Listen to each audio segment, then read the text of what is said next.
Irmãos, irmãs, eu creio que um sentimento unânime, talvez, de todos nós, ao orarmos, ao louvarmos o Senhor com cânticos,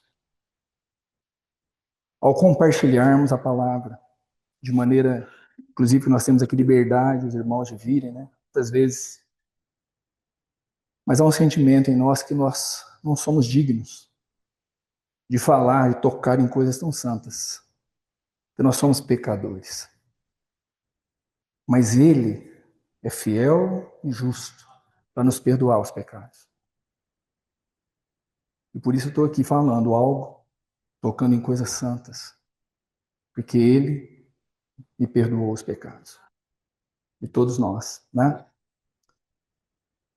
Irmãos, essa mesa, na verdade, ela nos chama atenção para o próprio Senhor. Quando Ele diz, menciona a sua doce voz, 3 vezes, Lucas, 1 Coríntios 11, fazer isto em memória de mim. Ele poderia ter dito, fazer isso em memória de tudo que eu fiz por vocês. Não estaria errado. Mas ele diz, fazer isto em memória de mim. Perceba essas palavras.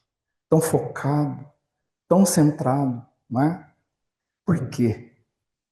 Porque o Senhor sabe, irmãos, a facilidade que nós temos de nos distrairmos da pessoa dele. O Senhor sabe a facilidade que nós temos de nos distrairmos da obra dele. Então, o que nós temos aqui nessa mesa é exatamente o que ele é e o que ele fez. O sentimento também é que não se torne para nós chegarmos, na verdade, em qualquer reunião, mas principalmente a essa reunião, de maneira que se torne corriqueira, algo costumeiro, comum, né? Litúrgico, não. Porque quanto mais nós nos aproximarmos, irmãos, dessa mesa, de maneira adequada, nós podemos, sim, como congregação do Senhor, experimentarmos a realidade do que está escrito no Salmo 22, aquele salmo messiânico, profético, maravilhoso, que começa com aquelas palavras, né, que o Senhor proferiu na cruz: Deus meu, por que me desamparaste? E no versículo 22, esse mesmo Salmo 22, ele inicia assim: a meus irmãos, meus irmãos. Percebam isso. Ele até então, irmãos, era o Filho unigênito, né? O Deus unigênito, conforme João vai dizer no seu Evangelho, que está no seio do Pai. Mas por causa dessa obra completa, conclusiva, né? Externada e apresentada aqui nesses tão simples, irmãos, símbolos, um cálice e um pão. O unigênito pode agora dizer aos meus irmãos. Isso está então no versículo 22 do Salmo 22. Ele não tinha irmãos. Já pensou nisso? Ele era o filho único, singular, né?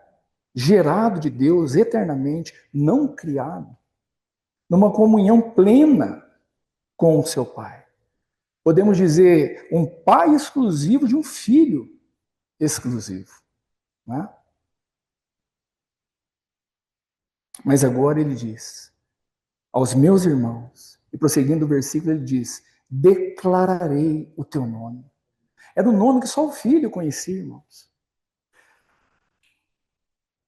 Em João 17, naquela oração maravilhosa que o Senhor deixou exposta para todos nós, ele diz, manifestei o teu nome aos homens que me deste do mundo. Que palavras, né, irmãos?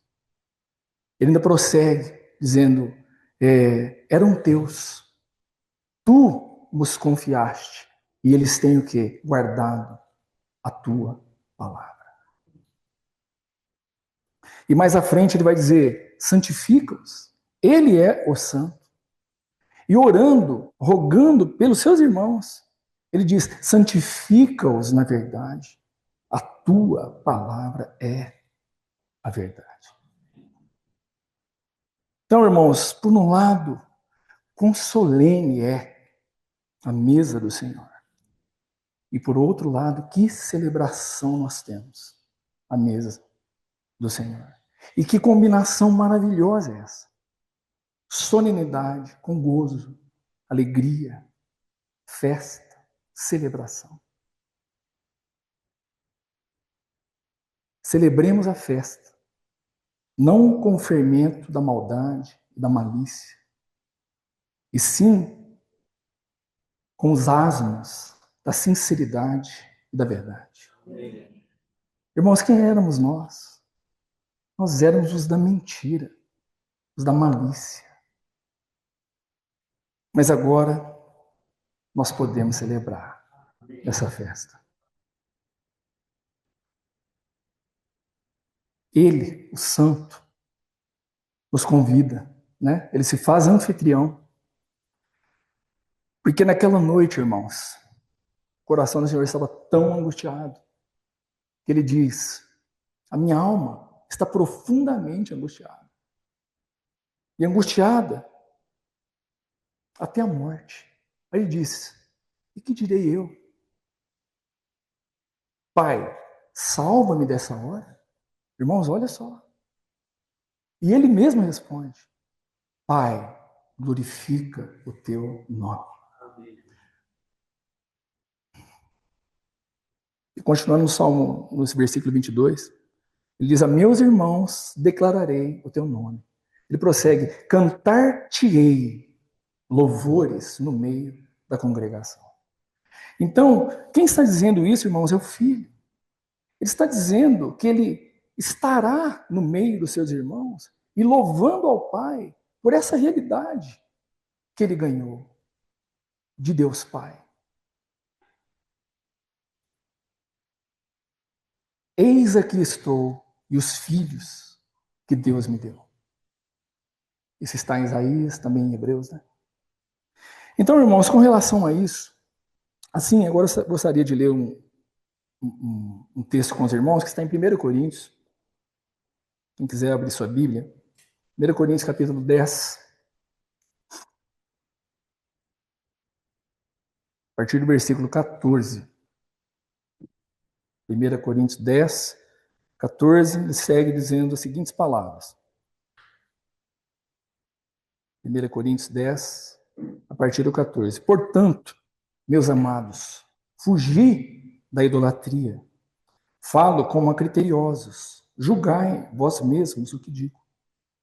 Porventura, o cálice da bênção que abençoamos não é a comunhão do sangue de Cristo? O pão que partimos não é a comunhão do corpo de Cristo? Ele não disse, não é a simbologia,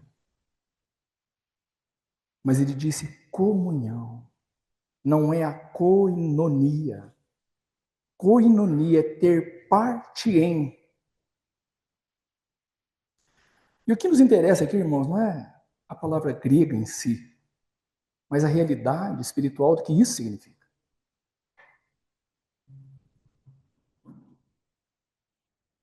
Por que o Senhor disse, tomai e comei? Porque não são só símbolos, né? Porque se fosse só símbolos, pensaríamos nós, vamos louvar o Senhor, adorar o Senhor, rendermos as ações de graças e tiramos os elementos, não é? Pensaríamos nós. Mas por que comemos e bebemos? Por causa da koinonia, de ter parte. Koinos é comum. Koinonia, ter parte em comum. Irmão, perceba a grandiosidade dessa obra. Obviamente, irmãos, usando o termo, aquele lagar, aquele caminho, ele pisou sozinho. Ele foi a fiel testemunha.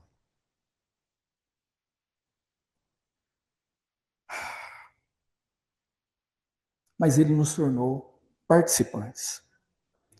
No versículo 17, aí 1 Coríntios 10, diz assim: e agora, embora muitos, somos unicamente um pão, um só corpo. Porque todos, olha agora, participamos. Participantes, koinonós, comunhão, comungantes, participantes.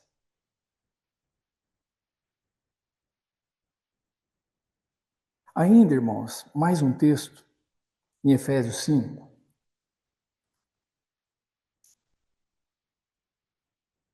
versículo 29. Eu estou lendo na Almeida Revista Atualizada, Efésios 5, versículos 29 e 30. Diz assim: porque ninguém jamais odiou a própria carne, antes a alimenta e dela cuida, como também Cristo o faz com a igreja. Aí no 30 diz: porque somos membros do seu corpo.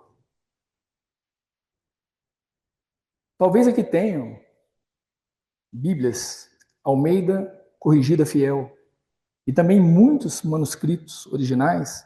Nós vamos ter aqui um complemento maravilhoso no versículo 30, que diz assim, lendo o versículo 30: porque somos membros do seu corpo, vírgula, da sua carne e dos seus ossos.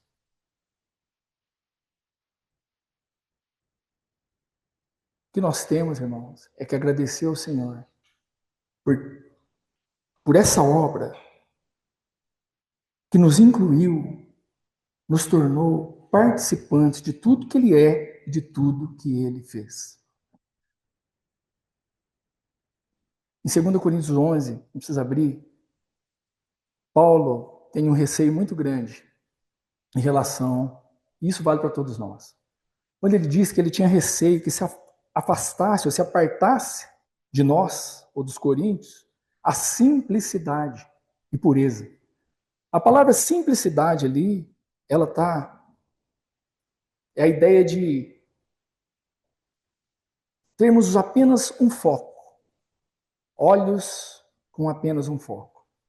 Então, irmãos, que essa simplicidade, que esse foco, fazer isso em memória de mim, a pessoa do Senhor, que foi assim que ele proferiu as palavras, né?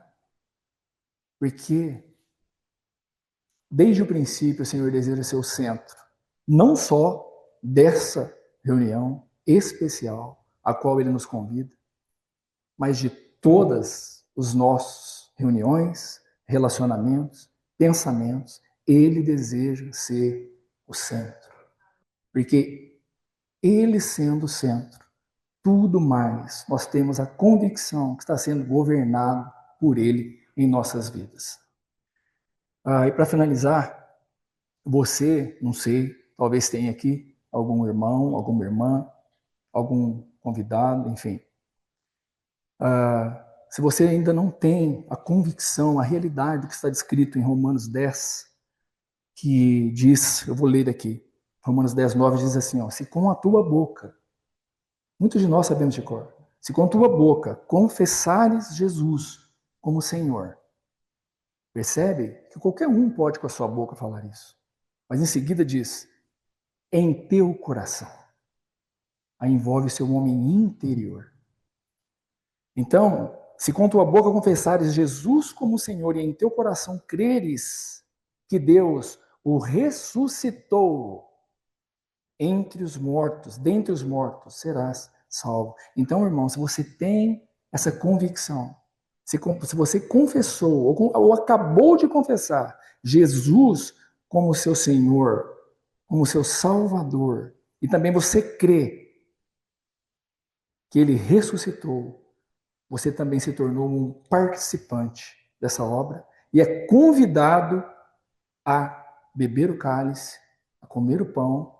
Porém, se você não tem essa convicção, ore ao Senhor e aí sim participe. Se não tem, não participe, porque é assim que o Senhor nos ensina. Amém?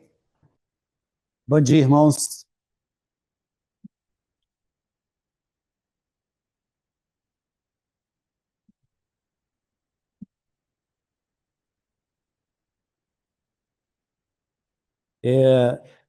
Nós começamos a compartilhar no último domingo sobre a conferência que nós estivemos lá em Fortaleza, onde basicamente nós vimos 2 livros, o livro de Romanos e o livro de a carta de 2 Coríntios.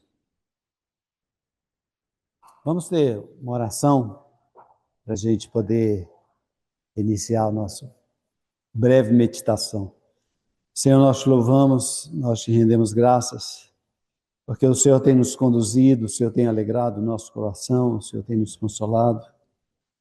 Senhor, nós te louvamos e te rendemos graças. Senhor, pela ministração da tua palavra. Fala conosco, Senhor.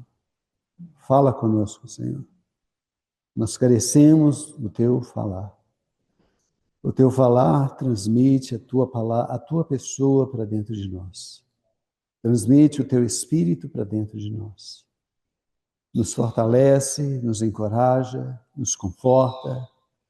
Senhor, nos ajuda nesta manhã. Senhor Jesus, nós dependemos de ti. Dependemos da tua graça e da tua misericórdia, Senhor. Nos conduz, Senhor, no nome santo de Jesus. Irmãos, basicamente, esses 2 livros nos mostram uma pessoa, a pessoa de Paulo.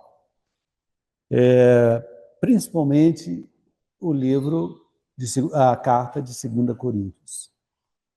A carta de Romanos, nós vemos basicamente a revelação de Deus para a vida de Paulo. E a experiência de Paulo, ela é muito singular. Vamos abrir nossas Bíblias em 1 Timóteo, capítulo 1.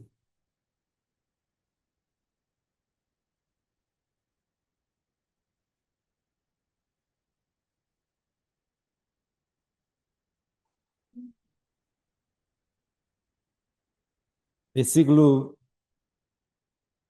15 e 16. Fiel é a palavra e digna de toda aceitação, que Cristo Jesus veio ao mundo para salvar os pecadores, dos quais eu sou o principal. Mas por esta mesma razão me foi concedida misericórdia, para que em mim o principal evidenciasse Jesus Cristo, a sua completa longanimidade, e servisse eu de modelo a quantos hão de crer nele para a vida eterna. A quantos, servir de modelo, a quantos hão de crer nele para a vida eterna. O Gabriel teve uma experiência semelhante à de Paulo. O Gabriel, ninguém pregou o evangelho para ele. Gabriel é esposo da Michelle, né? Isso. Paulo também, ninguém pregou o evangelho para ele. O Senhor apareceu para ele. E o Senhor tem feito isso nos últimos dias. Para muitas pessoas, o Senhor tem aparecido de uma maneira maravilhosa e o Senhor tem se revelado para eles. E o Senhor tem transformado vidas, salvado vidas e transformado vidas. E assim aconteceu com o nosso irmão Paulo. Ninguém pregou o evangelho para ele. Ninguém teve a ousadia de pregar o evangelho para ele, porque ele perseguia os cristãos. Ele perseguia os que seguiam o caminho. Mas o Senhor apareceu para ele no caminho de Damasco. E o Senhor se revelou para ele de uma maneira maravilhosa. E de uma maneira maravilhosa e cabal e completa. O Senhor revelou para ele Jesus, o que foi crucificado e ressuscitou. E também revelou a igreja para ele. Então, Paulo não foi desobediente à sua visão espiritual, a visão que ele teve ali no caminho de Damasco. Ele teve a visão de Jesus, teve também a visão do corpo da igreja. E é interessante que ele, de acordo com Gálatas, ele recebeu o evangelho não de um homem algum, ele não foi orientado por ninguém. O apóstolo Paulo tinha um background muito interessante. Ele é de uma cidade de Tarso, onde era uma cidade onde era muito forte a questão da educação. Era uma cidade de elevado nível cultural, filosófico. E Paulo foi criado ali na cidade de Tarso. E Paulo também, ele certamente era uma pessoa que tinha uma condição social, condição financeira boa. Tão boa que o pai dele, os seus pais, além de terem cidadania romana, que era para poucos, apesar de eles serem judeus, ele enviou Paulo, até então Saulo, para Jerusalém, para estudar na melhor escola que tinha em Jerusalém, que era a escola de Gamaliel, que era a melhor escola de Jerusalém até então. E Paulo foi criado aos pés de Gamaliel. Paulo, ele era hebreu de hebreu. Ele era fariseu de fariseu. Ele era um cidadão romano. E ele falava o grego correntemente, ele falava o aramaico correntemente, ele falava o hebraico correntemente, ele falava o latim correntemente. E foi essa pessoa que, entre 25 e 30 anos, o Senhor apareceu para ele no caminho de Damasco.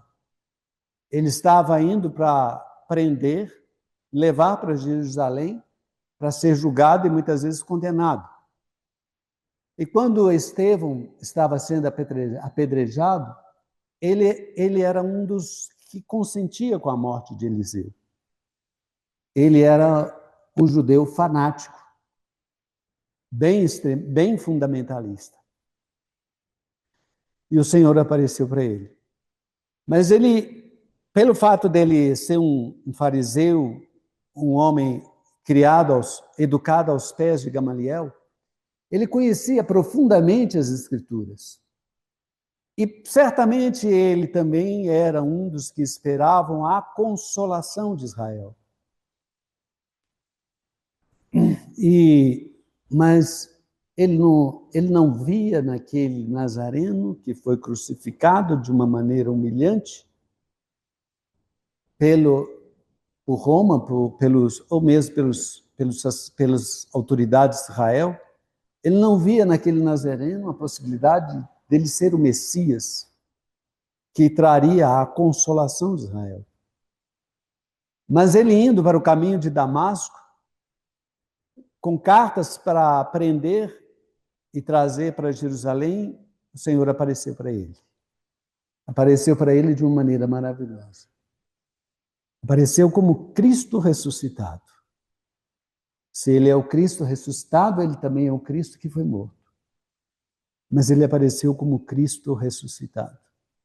Ele pode dar testemunho disso, que ele viu Cristo ressuscitado.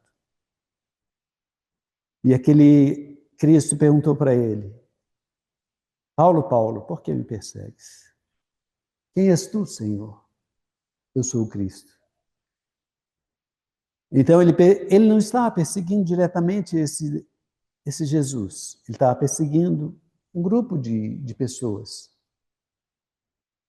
Então ele percebeu que aquele grupo de pessoas fazia parte do corpo desse Jesus. E essa pessoa foi revelada para ele. Ao longo das cartas de Paulo, nós podemos notar uma coisa, uma peculiaridade. A morte e a ressurreição do Senhor. E o corpo de Cristo. É tão forte isso nele, a morte, a ressurreição e o corpo de Cristo, a igreja. Em todas as suas epístolas, isso aparece de uma forma bem forte. E Paulo não foi orientado pelos de Jerusalém, por Pedro, por João, por Tiago. Ele teve comunhão, mas toda a revelação de Deus para Paulo, Deus que deu para ele diretamente, como a gente pode ver lá em Gálatas, capítulo 1. Então, ele foi um homem que recebeu a revelação de Deus diretamente do nosso Senhor Jesus. E aquilo foi tão forte na vida dele, que de perseguidor, ele passou a ser um pregador. Irmãos, e ele percorreu pelo menos uns 15 mil quilômetros, andando a pé, andando a cavalo, andando mula, andando de barcos. 15 mil quilômetros, pelo menos 3 grandes viagens. Ele percorreu praticamente o mundo daquela época, anunciando o Jesus que foi revelado a ele no caminho de Damasco.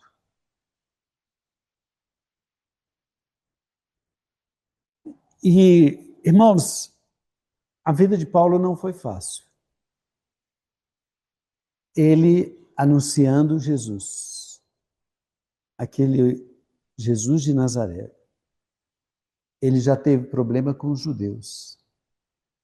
Ele teve problema com os gregos. Ele teve problema com os gentios, de modo geral.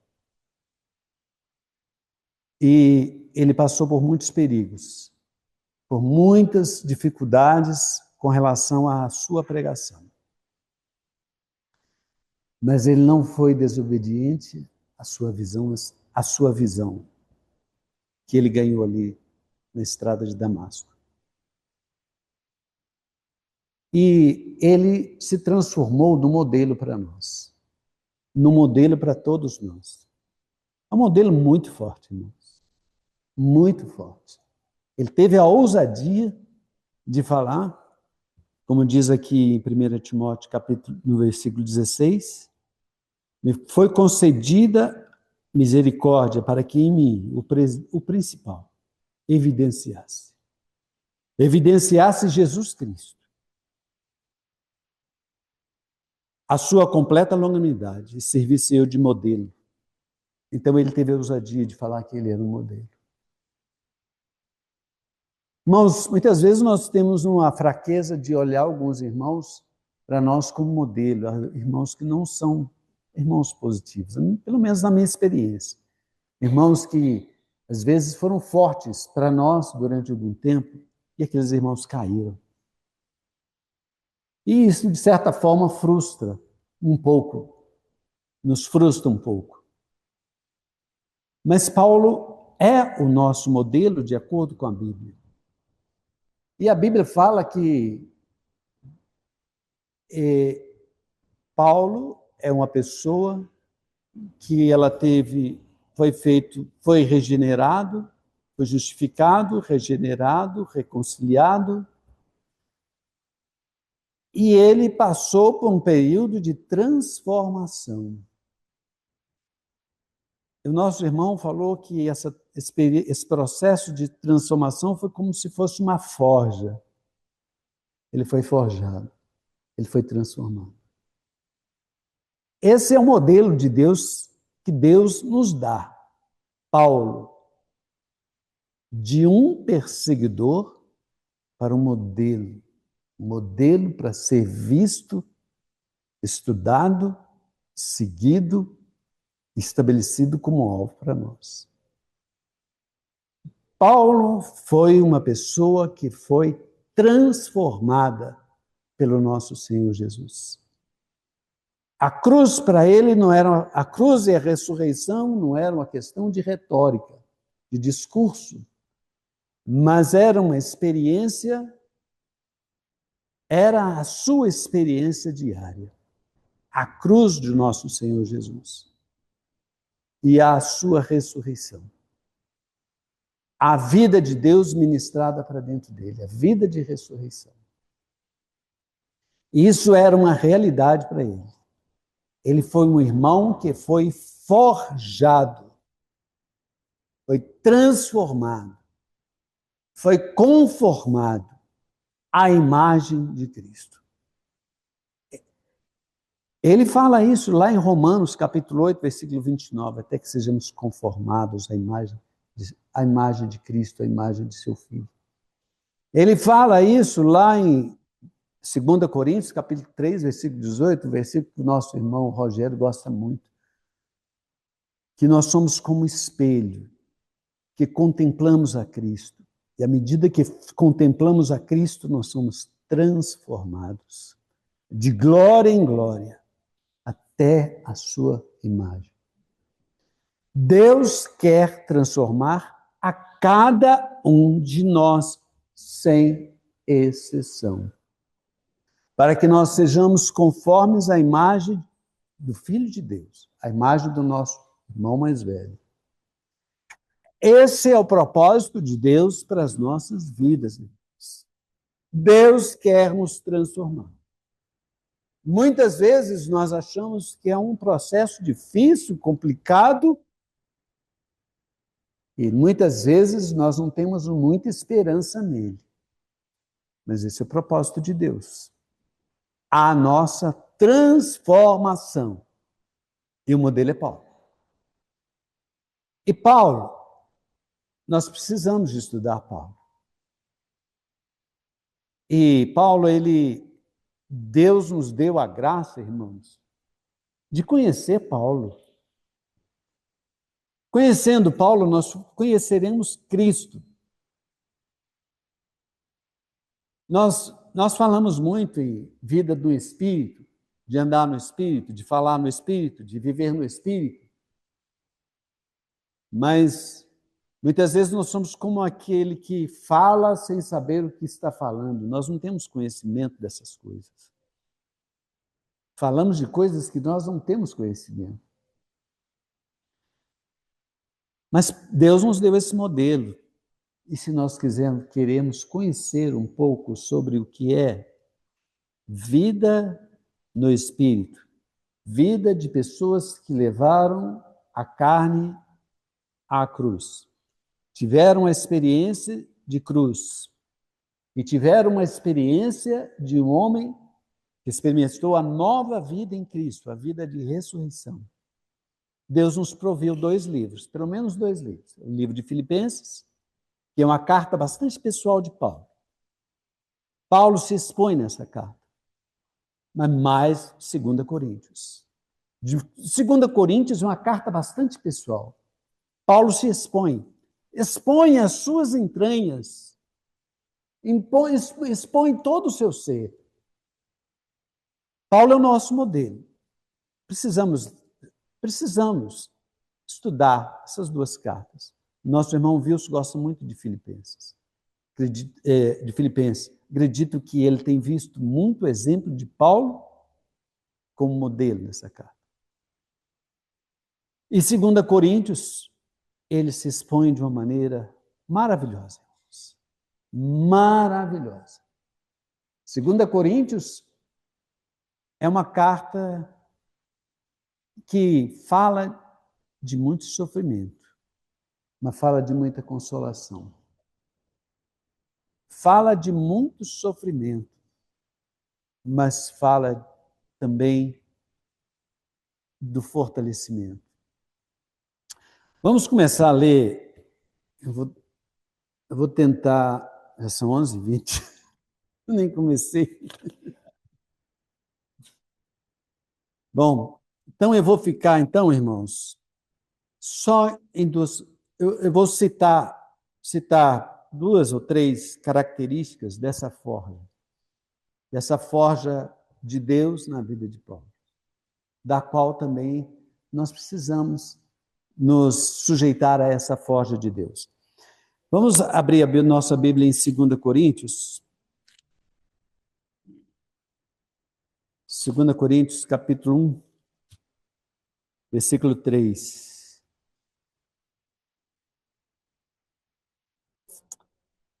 Até o versículo 9. A partir do versículo 3. Bendito seja o Deus e Pai de nosso Senhor Jesus Cristo, Pai de misericórdias e Deus de toda a consolação. É Ele que nos conforta em toda a nossa tribulação para podermos consolar os que estiverem em qualquer angústia, com consolação com que nós mesmos somos contemplados. Porque assim como os sofrimentos de Cristo ou do Cristo, se manifestam em grande medida a nosso favor, assim também a nossa consolação transborda por meio de Cristo. Mas, se somos atribulados, é para o vosso conforto e salvação. Se somos confortados, é também para o vosso conforto, o qual se torna eficaz, suportando vós com paciência os mesmos sofrimentos que nós também padecemos. A nossa esperança a respeito de vós está firme, sabendo que, como sois participantes dos sofrimentos, assim sereis da consolação. Porque não queremos, irmãos, que ignoreis a natureza da tribulação que nos sobreveio à Ásia, porquanto foi acima das nossas forças, a ponto de desesperarmos da própria vida. Contudo, já em nós mesmos tivemos a sentença de morte, para que não confiemos em nós mesmos, em si, no Deus que ressuscita os mortos. Irmãos, a história de Paulo com os coríntios é uma história interessante. Paulo escreveu uma primeira carta aos coríntios, e depois que ele ficou mais de um ano, talvez ele ficou 1 ano e meio, todo o tempo que Paulo ficou com os coríntios são 2 anos, pelo menos 2 anos. E ele escreveu pelo menos 2 cartas, mas provavelmente até mesmo 4 cartas aos coríntios. E a primeira carta que nós temos na nossa Bíblia fala de problemas que os coríntios tinham. Problema de divisão, eu sou de Paulo, eu sou de Cefas, eu sou de Jesus, eu sou de Apolo. Paulo, carta de infantilidade, que os irmãos eram infantis, carta de problema de moralidade, carta de problema de litígio com os irmãos, carta de divórcio, problemas de divórcio, problemas de dons, problemas de cear com os irmãos, de um chegar e comer mais do que os outros, problemas de ressurreição, uma série de problemas. Então, Paulo tinha um problema com essa igreja, ele tinha bastante intimidade com essa igreja. E Corinto era uma cidade complicada, uma cidade bastante imoral, uma cidade muito grande, e tinha bastante idolatria, bastante imoralidade. E, além disso, tinha irmãos que traziam um problema sério para Paulo, que afrontava Paulo, questionava a autoridade de Paulo. E ainda tinha irmãos que saíram de Jerusalém com cartas para ir até Corinto, para lá trazer doutrina para os irmãos, e doutrinas diferentes, judaizantes.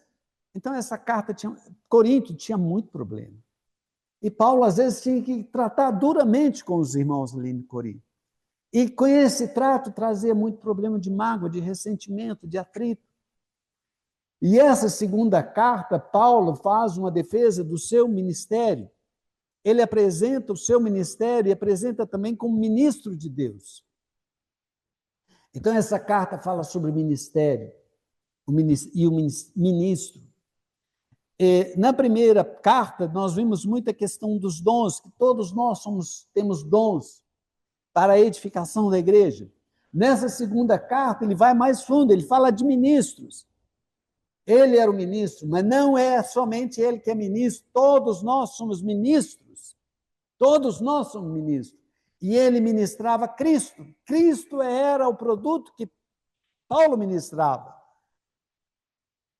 E nós também somos ministros. E o que nós ministramos é Cristo. Cristo que é formado em nós. Cristo que foi formado dentro de Paulo. Esse Cristo é que ele ministrou para dentro dos coríntios. Lá em 2 Coríntios, capítulo 3, nós vemos que os coríntios eram a carta escrita de Paulo. Aqueles judaizantes subiram para Corinto com a carta de autorização para doutrinar os coríntios. Paulo não precisava de carta, os coríntios era a carta escrita pelo ministério de Paulo, e o que Paulo escreveu Cristo dentro dele, no coração deles. Os coríntios era a carta viva de Paulo, escrita pelo ministério de Paulo, não em carta de tinta, mas pelo Espírito de Deus. Cristo foi formado neles. Isso era essa era o produto do ministério de Paulo. E Paulo tinha esses problemas, e Paulo estava muito triste com toda essa situação. com toda essa situação. Paulo queria visitá-los, mas Paulo visitou e causou mais problema. E, de novo, Paulo queria visitá-los, poupá-los de mais problemas, e não foi. Aí eles criticavam mais Paulo, porque Paulo programava de ir e não ia. Ele era o sim ou não. E Paulo estava muito triste. Paulo, então, foi consolado. E aqui nesses primeiros versículos, Paulo foi consolado. E com a consolação que ele foi consolado, ele agora estava consolando e confortando e encorajando os irmãos de Corinto. Porque os irmãos de Corinto estavam tendo problema. Então, Paulo estava encorajando, consolando. Consolando com o consolo que ele recebeu de Deus. Com as tribulações que ele recebeu de Deus. Irmãos, todos nós temos tribulações. Vamos ler lá em Tiago. Tiago, capítulo 1.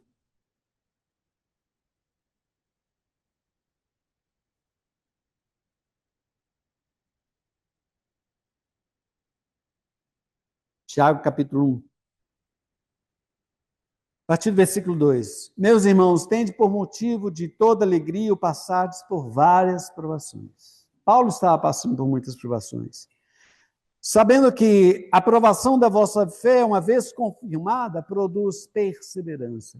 A palavra de Deus diz que é pela perseverança que nós ganharemos as nossas almas. Nós temos que produzir perseverança. Irmãos, precisamos ser perseverantes. Ora, a perseverança deve ter ação completa, para que sejais perfeitos e íntegros, em nada deficientes.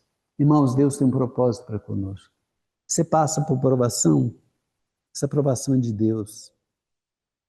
Você passa por sofrimento, é de Deus. A tribulação é de Deus, irmão. Seja um vencedor. Persevera. Persevera.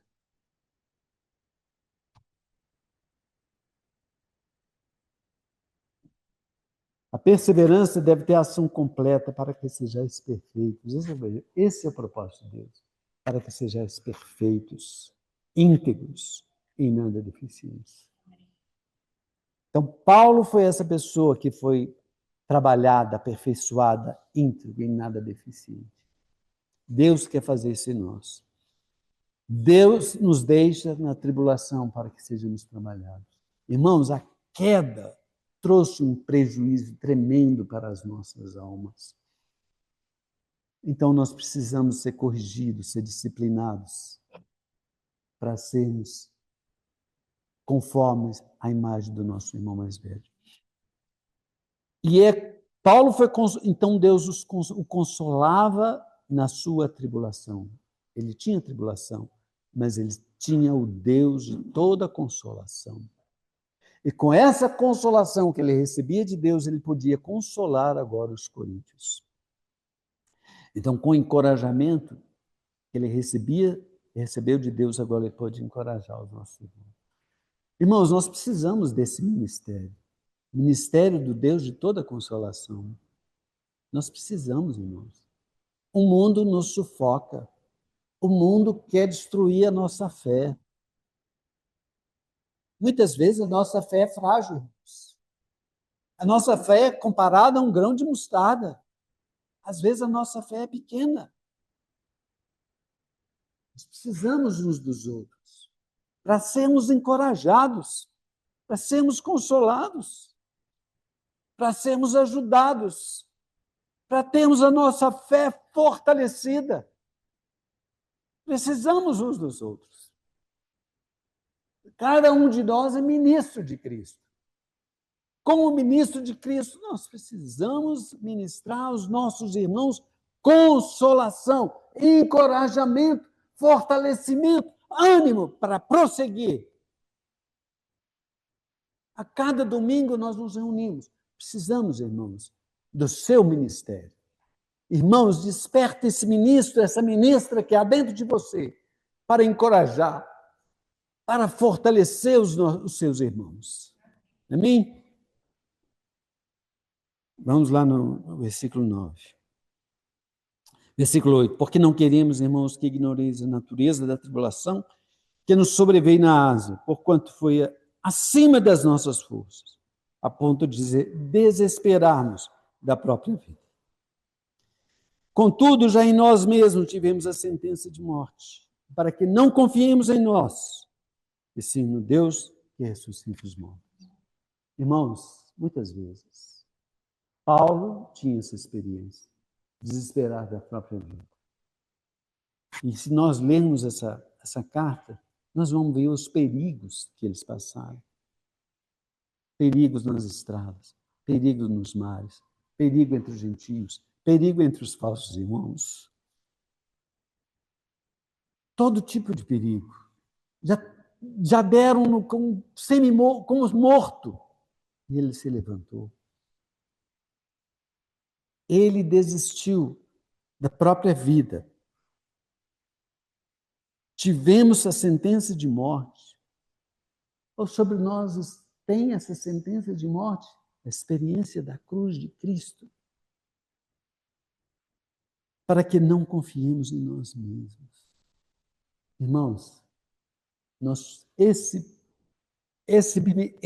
os ministros são vasos de barro.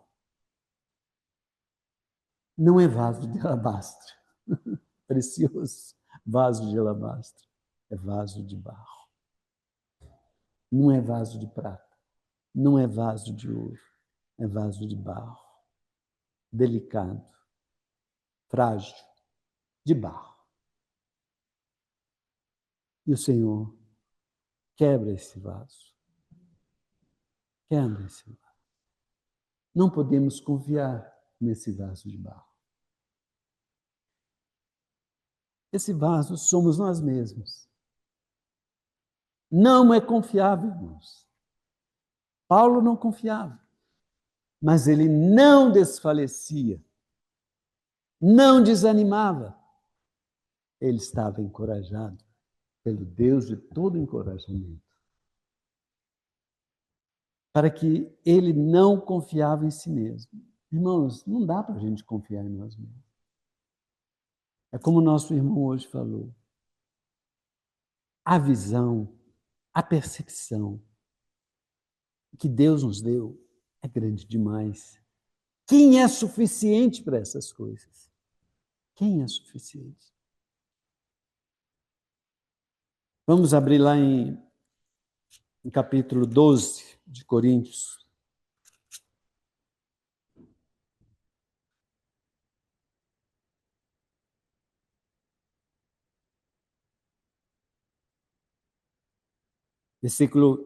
Depois o apóstolo Paulo teve uma visão maravilhosa, e foi levado até o terceiro céu. Essa carta de 2 Coríntios mostra um homem que vive no Espírito.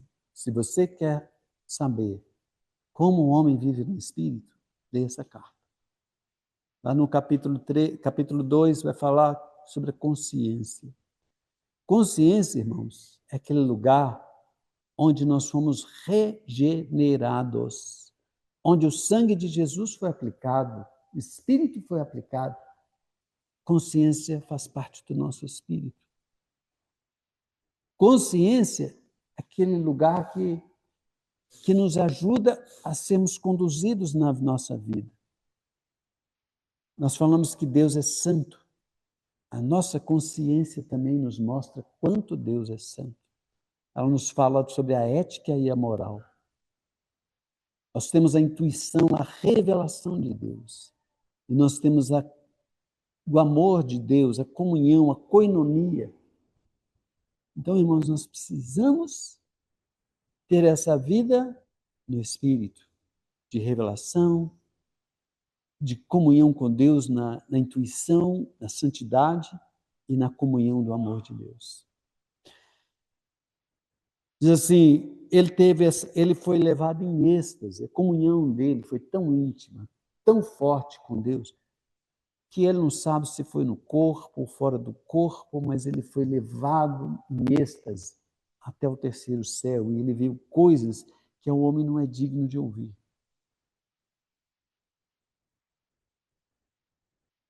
E ele poderia se gabar daquilo. Ele poderia se gabar. Quem é que não se gaba? Irmãos, quando um passarinho canta, ele simplesmente canta, louvando a Deus. Quando um grilo grila, está grilando, ele simplesmente grila. Aquele grilar, ele estava louvando a Deus. Nós fomos feitos para a glória de Deus, para glorificar a Deus. Mas o homem é diferente do passarinho. O homem é diferente de um grilo. Quando o grilo canta, ele simplesmente grila, não tem problema. Quando o passarinho canta, ele canta e não tem problema. Mas o homem, quando glorifica a Deus, tem um grande problema. Um grande problema. Ele começa a se vangloriar. Alguém bate nas costas dele, irmão, que palavra boa. Aí o irmão se enche de glória. Oh, glória! Eu sou um irmão que é respeitado, que é honrado pelos irmãos, porque eu tenho uma palavra. Sabe como é que chama isso? Soberba. Soberba. Paulo foi tentado nisso, irmãos. Ele foi tentado nisso. Olha o que diz aqui. A partir do versículo 7, capítulo 12. E para que não me ensoberbecesse, ou seja, ele como nós, ele é aquele vaso de barro, está sujeito a soberba. Para que não me ensoberbecesse com a grandeza das revelações. Foi-me posto um espinho na carne, um mensageiro de Satanás, para me esbofetear, a fim de que não me exalte. Ele queria exaltar, queria se ensoberbecer, o espinho doía nele. Satanás o esbofeteava. Por causa disso, 3 vezes pedi ao Senhor que o afastasse de mim. Então ele me disse, a minha graça te basta. O poder se aperfeiçoa na fraqueza. Ele era fraco, ele era vaso de barro. Ele precisava do Deus da consolação, porque ele era um homem, mas ele conhecia a cruz de Cristo e conhecia também a ressurreição do nosso Senhor. Esse é o nosso modelo, irmãos. Então, eu encorajo os irmãos a ler 2 Coríntios. Lê 1 Coríntios, lê 2 Coríntios, carta de Filipenses. Aprender um pouquinho com esse irmão. Irmãos, desculpa o tempo. Tinha mais 9 pontos, eu só cobri 3. Mas fica para uma outra oportunidade. Vamos ter uma oração e nos despedir. Senhor, nós te louvamos, te rendemos graças pela tua palavra. Te agradecemos, Senhor, pela tua ministração. Senhor, nos guarda essa semana, nos guarda os nossos irmãos, nos encoraja, nos fortalece, nos anima, Senhor, nos ajuda, Senhor, no caminhar. Possamos ser perseverantes, Senhor, nessa jornada, Senhor, que o Senhor colocou diante de nós. Possamos, Senhor Jesus, aceitar, Senhor, o seu tratamento, a sua forja, Senhor Jesus, e sermos vencedores. Em nome de Jesus. Amém.